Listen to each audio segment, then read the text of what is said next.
Well, welcome back, everyone, to a Bacik conversation. And today, Father Bacik and I will delve into some of the themes of his lecture that is titled Bridging the Generational Divide. And Father Bacik, again, great to be alongside you.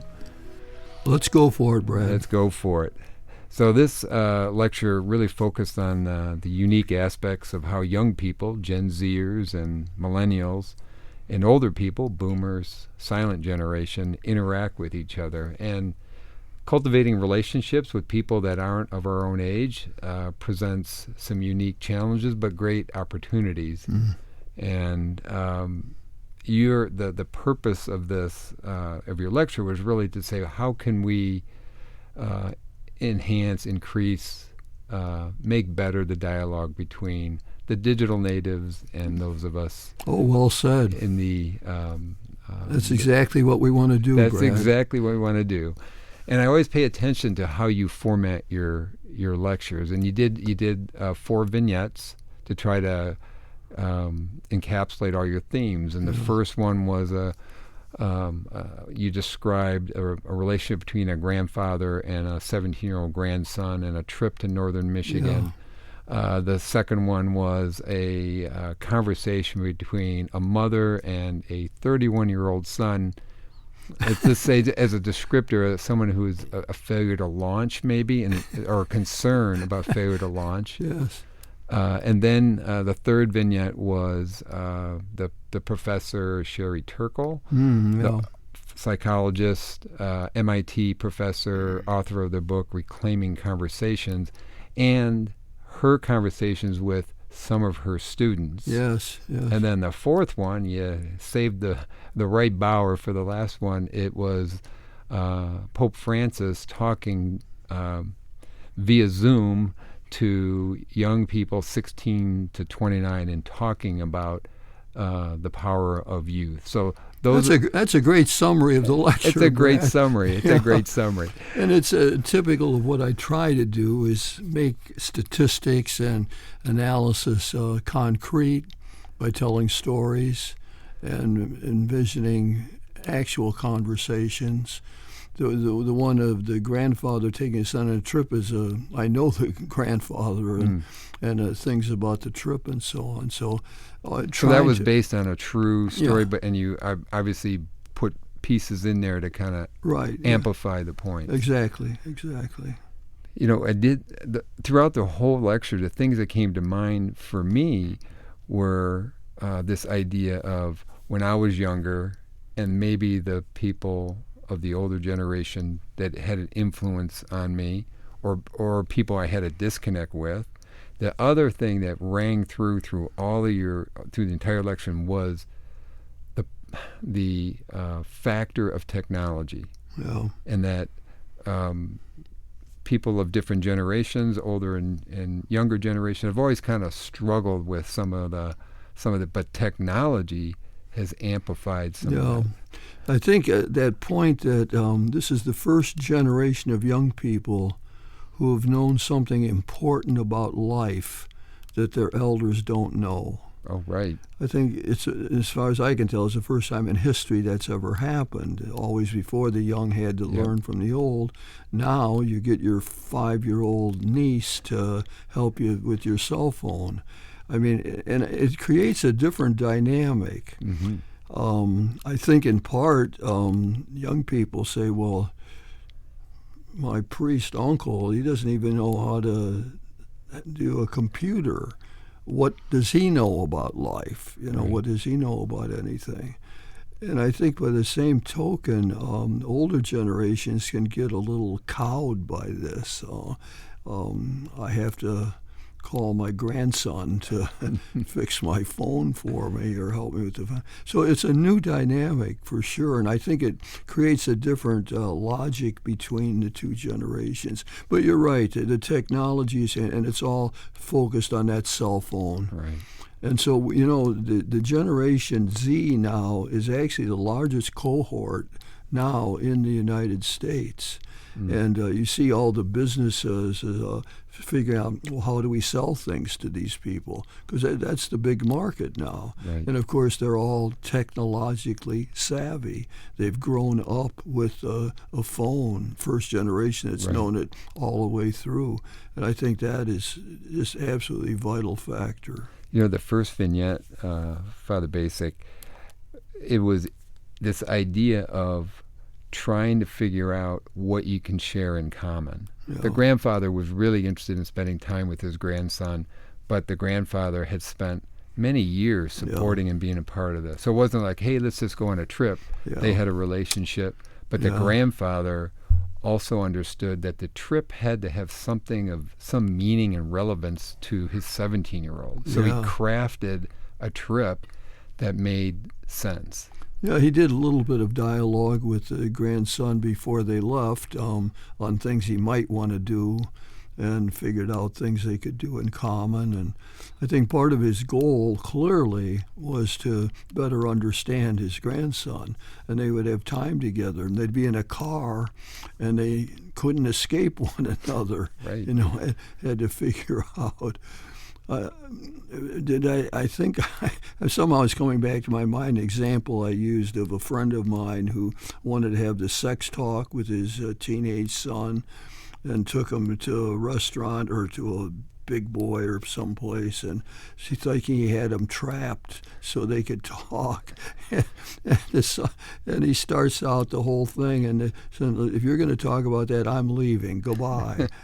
So he couldn't keep him. But I guess you're in a car driving in northern Michigan, the grandson can't really escape the fact of interaction. But a car does create the opportunity for a different level of conversation, and especially if it's an extended period of Well, I remember going on fishing trips with my father up north, long hours in the car. I treasured them. Right. Did you do most of the talking, or did you listen the most? I think it was pretty mutual between my father and me. My father often he took me seriously, let's put it that way. I could get into a whole lecture on that, but yes, he made me feel important, and I treasured his wisdom. I liked to listen to him talk. Yeah. I liked to listen to the older generation at the table where we were quiet. If my uncles came in from Pittsburgh and the conversation, you know, kids today don't want to sit there for that. In fact, they're still the center of attention. Right? Young people. And in those days, we were quiet, and I loved it. I loved hearing my uncles talk and drink it in. I didn't want to leave the table. And I think that's another dynamic that's changed. I mean, if I'm talking to somebody in the back of church, a parent, and the child comes up, the child gets preference right away. Yeah.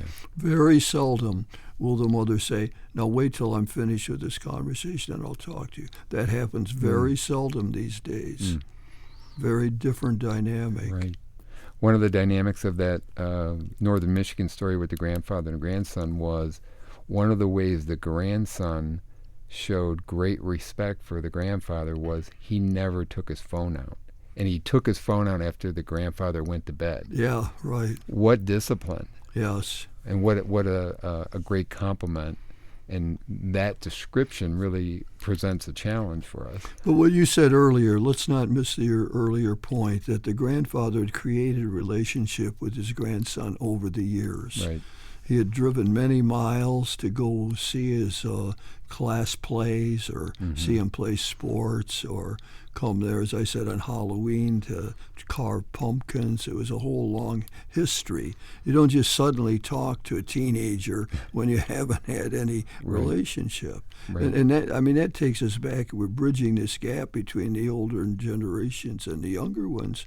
It's a constant thing. You don't just suddenly turn a switch on. Right. And young people know if you care about them or not, if you're interested in them. And if you do try to listen to them, makes all the difference. And this idea of trying to understand the person you're sitting across is kind of an underlying aspect to this idea of bridging any type of divide, but especially with generations. Knowing how to dialogue is so crucial, and dialoguing involves listening and respecting the other person and thinking that I have something to learn from the other person. Right. That it's not just a play acting, but if I actually listen, I might learn something. Mm-hmm. So first try to understand before you give big advice on how to live as a teenager.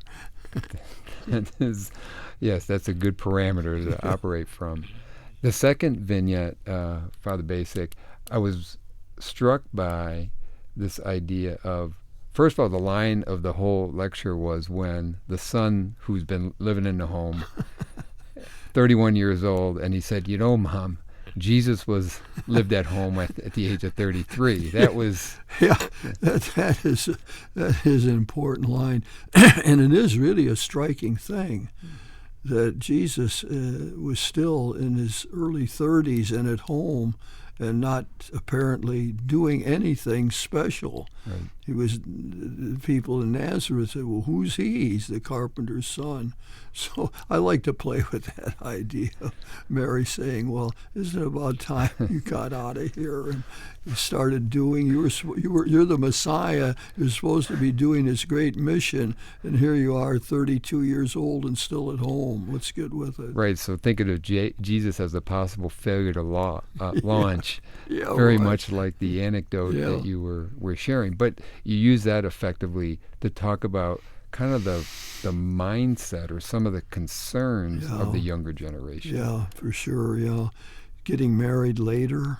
I think for men it's all the way up to 30. Mm-hmm. I think for women it's around 28, which I personally think is a good thing. Sure, yeah. Having dealt with many people and preparing for marriage and so on. Yeah.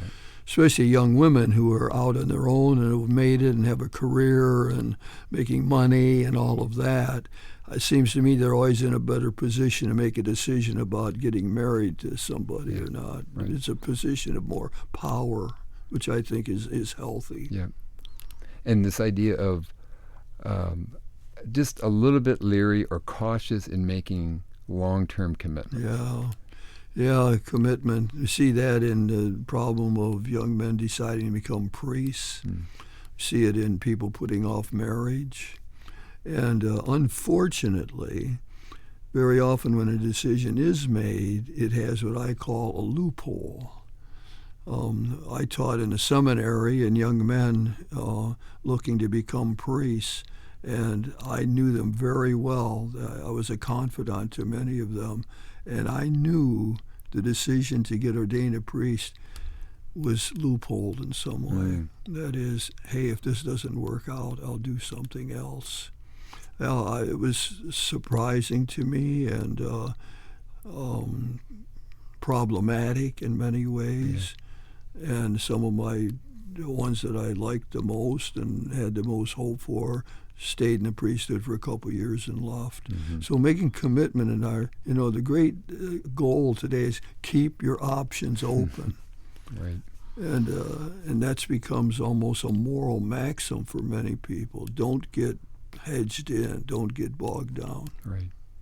And the desire to get married because of the 50% failure rate, that also creates this idea of let's really think this through. Yeah, many of them in their late 20s have friends already who have been married 3 years and are divorced. Right. So those first two anecdotes were kind of encapsulations and summative in a lot of ways. And then you went to an actual professor, Dr. Turkle, and I haven't read her book, Reclaiming Conversation. What a great title. It is a fantastic title. She's still alive, by the way, and still functioning and highly respected in her field. I think I've been trying to figure out if some of her studies are still holding up.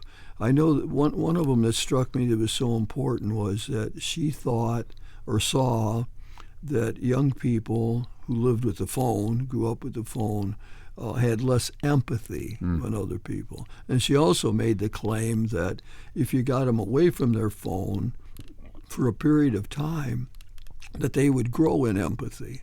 Well, I've seen some studies after that who suggest that the decline in empathy has been going on for quite a while. And there might be other factors besides the phone, Right. besides living with social media. What would those be? What are those other factors? Yeah, the studies that I've been looking at lately are not specifying that. It would be a general trend away from social consciousness. It's all about me. A fundamental. Let's put it this way: a fundamental individualism. Sure. I have to look out for number one. I have to pull my own strings. Less concern about the greater good. Yeah, Yeah, that's okay. I think, and I think that would be an overarching theme in which Sherry Turkle's work would make sense to me. A rising individualism that says that I have to pull my own strings and Right. do my own thing, and with a reduced sense of responsibility for the larger culture, for other people, and so on. And how you framed this was a conversation that, again, she was entering into a dialogue with 10 of her students, and she basically said, tell us about the impact and role of social media and your cell phone. Yeah. And some of the things they shared resonated, obviously, for all of us that have worked with young people or have Yeah. children. But this idea that they stay connected with all their friends, work Yeah. people. And you know what really kind of how that is manifest is, when I was able to get my license at 16, when I hit 16, I wanted that license because the car meant I could go see my friends. Exactly. But nowadays, kids aren't in a rush to do that because they're already connected. It's hard for a lot of us to believe they're not rushing to get a license They're and not. drive their car at 16. It's hard for us to imagine. Yes, because they're already connected. Right.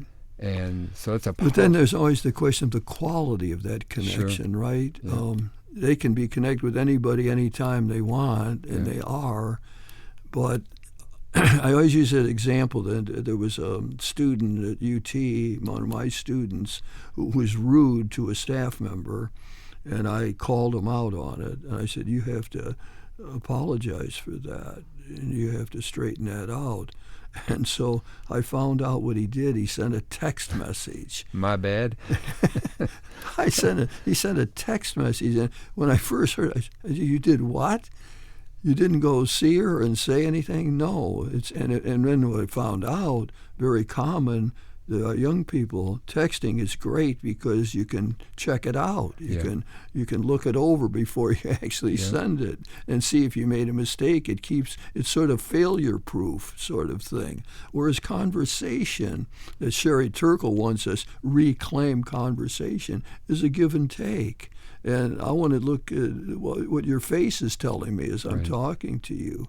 And I might make a mistake, but then I know it from your reaction. I should never have said that. Sorry.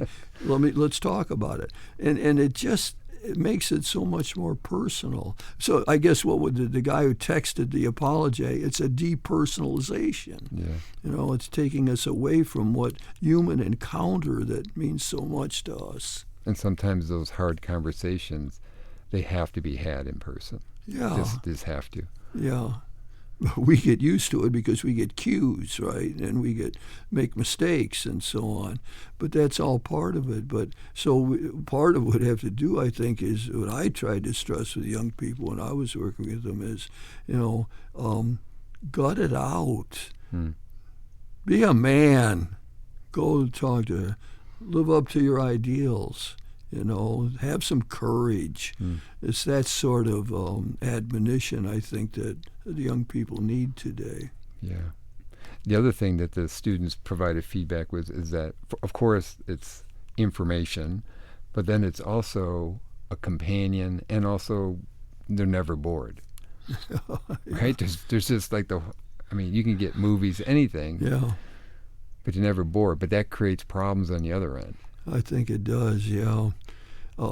Living with a certain amount of boredom is sort of healthy, It's life. It's the way it is. And I think finally, the social media end up being deficient in emotional responses to things. I mean, I don't think that texting people back and forth all the time. One thing I remember from my students saying, the reason they often were texting because they wanted to know what they were missing. You know, girl's out with this guy on a date, and she goes to the ladies' room and checks out where the other party is going on. Right. You know, it's a distraction in that way. Right. Speaking of distractions, one of the things that Turkle in her research said that the phone can impede relationship building in the conversation, and you brought up the point that just having the phone on the table changes things. Yeah, that's, I suppose, not surprising, but I've seen it happen. Yeah, that it makes a difference if you're having dinner and trying to have a family dinner and so on, and everyone leaves their cell phone in their room and they're at the table without them, it's one thing. But if one of them brings the phone and puts it on the table, Sherry Turkle says that changes the conversation. And I think that's true. And it changes it in this way, in my opinion. If we're having a conversation and you put your phone out, I won't go in as in depth because that nonverbal is something's probably going to come up and I'm going to take it. And so I'm not going to invest in this conversation if you're going to. Right. So it's very nuanced, but not really nuanced. Yeah. And I think for those of us working who want to be really responsive to people we serve, there's some rationalization like that. I want to be quick to get back to the client, so it gives kind of an out to have this. And I could still be like, hey, I have to get this, but it still impedes. So somehow this idea of instant culture and technology, the power of that, and also preserving the human dynamics between each other. We have some work to do on that. Yeah, for sure. Are we saving time for the Pope? We are doing, yes, absolutely. That was the fourth one, right? Yeah. And so that's also a technology theme, right? The Pope, most people, an audience with the Pope would be impossible, but not now, right? And that's how you framed it, that he had a worldwide audience with 16 to 29-year-olds. Yeah. And he talked about just the power of youth. And he obviously, I'm not sure when that took place, but he's in his 80s, right? Yeah. And talking to people 60, 50. Yeah, he's remarkable in trying to dialogue with people. Right, right. Just absolutely remarkable. One of the things that struck me the most about his thing was that youth is not just a time of preparation for something. It is something. It is a time to do good. It isn't just, well, as soon as I get out of college, I'm going to help people out or something, or I'm going to make something myself, but make youth an opportunity itself. The Pope is so great on that. Seize the moment. If you're old, don't just wait for death. Do something good yet while you're old. And the same way with every generation. And the young people, so he wants them. And then the other good thing is he knows they have to figure out what it is. No, none of us, you and I, are not going to tell young people how to figure out how to manage the phone. They're going to figure it out, right? Right. I mean, what we want to do, what we could do and supply is a sense that, well, however you figure this out, you should be serving the common good, or you should be loving your neighbor. Or you should be trying to spread God's kingdom in the world. But you have to figure out what to do with it. Young families just starting, they have to figure out how they're going to manage the phone. When are the kids going to get a phone? Right. And how are they going to circumscribe that in any ways? So the Pope is so great on that to me. Live in the moment, and you find your own way. And it won't be the way of your parents. And as a parent, you have to let them go, right? They have to find their own way. And the Pope affirms that. I think the young people who appreciate the Pope know that he is somehow for them, that he's somehow on their side, that he recognizes their talents and gifts. That's a wonderful thing. Be your own person, he says. Make your contribution while you're young. Don't wait. Don't wait. You're not just preparing. Do it now. Yeah, we're not always preparing for something, so we're living in the time, real time. One of the things that the Pope, and I think you framed it, maybe putting together a couple of his thoughts, this idea of the importance of discernment. Yeah. Yeah, that's his favorite thing. He's a Jesuit. The Jesuits are very big on discernment. Comes from the St. Ignatius spiritual exercises, who wants us to put ourselves in a prayerful position and sort of imagine Christ talking to us or imagining what Christ is saying to us.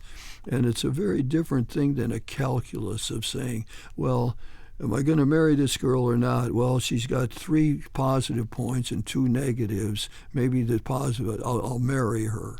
Yeah. What the Pope wants us to do is to be in a prayerful state, be open to the promptings of the Spirit, think that God is with me in the process, and see which of my options makes sense. He thinks, my mentor, Carl Rahner, says, it's a great way to make decisions in life. You can make your pluses and minuses. Should I take this new job or not? Okay. But he wants us to imagine taking it, the new job that you're offered, and what will it be like? And he thinks that sooner or later, if you're really prayerful and if you're really attuned to God and listening to the Spirit, one of the options will become clear to you. Right. I personally like to make decisions that way.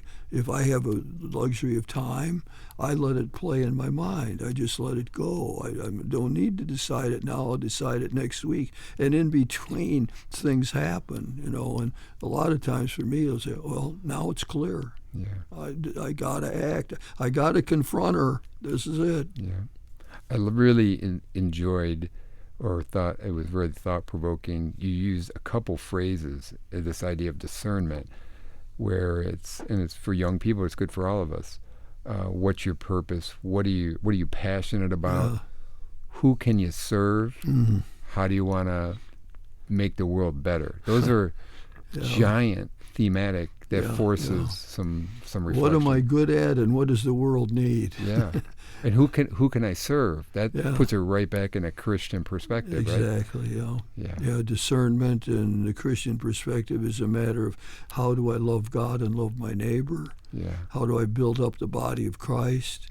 How do I spread the kingdom of justice and peace and love in the world? Yeah. Well, let's finish with this. You mentioned your father and those trips, and obviously he was someone of the older generation that had an impact on you. Was there others that fed you in a similar way? Well, my mother. Your mother too, yes. Yeah, my mother. Yes.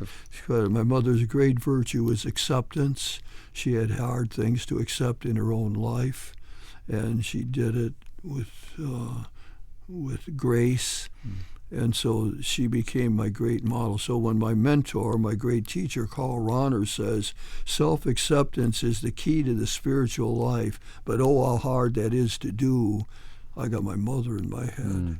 And how she gave birth to a child who was totally non-functional, and she had to know what to do about that. And my mother decided that she wouldn't be mad at God, and she wouldn't feel guilty, but she would raise that child, care for that child, a totally challenged child. And so that was acceptance in my mind that resonated with me and was very real. That's great.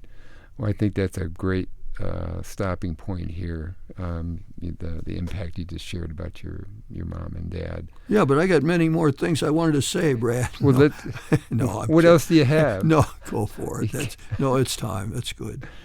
And we will say that both of us turned our phones off, so we had no interruptions. True. Thank you to Chris, our great coach here at WGTE. Yeah. He frequently reminds us that, and because we might not have. We might have walked right in here, started this conversation, phones would have went off or something. If my phone went off in the middle of the conversation, it would have messed up the whole thing. It would have been not in line with what we're talking about. Right. So, once again, thank you, JB. Real enjoyable. Thanks, Brad. Good work.